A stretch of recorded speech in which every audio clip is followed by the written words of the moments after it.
Welcome. In front of me I have Nokia 5.3 and AirPods Pro, and I will show you how you can connect this to the device.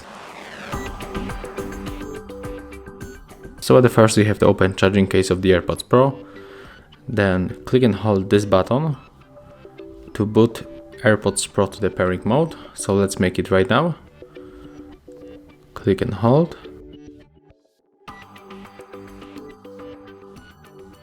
Keep holding. Now just release that key. When the indicator is blinking, move to the notification bar on your Nokia, click and hold the Bluetooth icon and click to pair new device.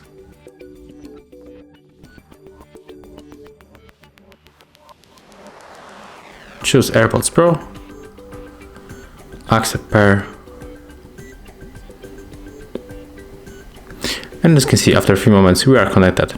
So if you find this video helpful, remember to leave a like, comment and subscribe to our channel.